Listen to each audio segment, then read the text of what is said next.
This is partly why the existentialists, they had this concept called alienation, and the idea was that human beings become alienated from their creative products.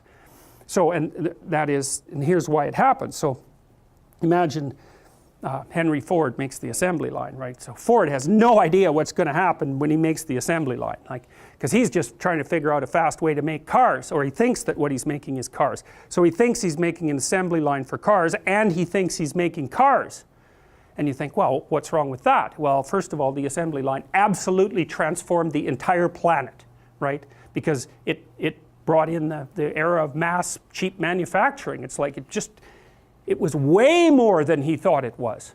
And then, did he make a car? Well, a car is something that hypothetically takes you relatively effectively from point A to point B. It was really a replacement for the horse and buggy.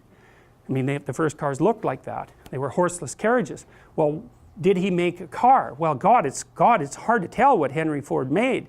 He made a very effective way for transforming the atmosphere, right? And the fact that it also happened to take you from point A to point B might be just completely irrelevant compared to the fact that it was the internal combustion engine and its rapid distribution completely changed the constituent, the fundamental chemical structure of the atmosphere itself. It completely transformed cities. It blew out the rural community. Everyone moved to the cities, right?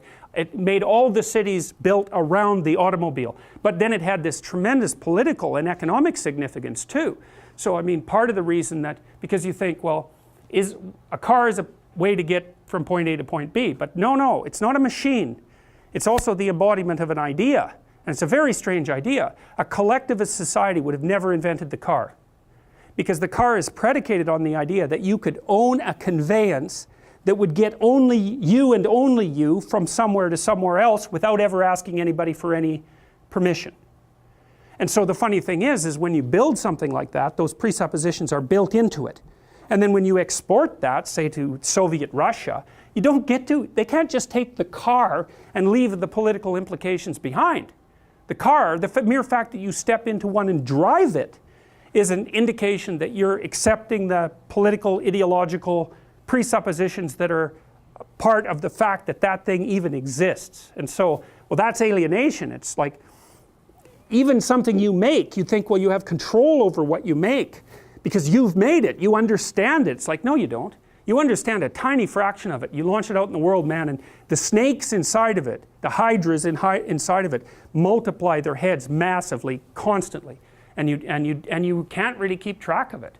And so even in your relationship with created entities, you still see the reemergence of this underlying fundamental substructure.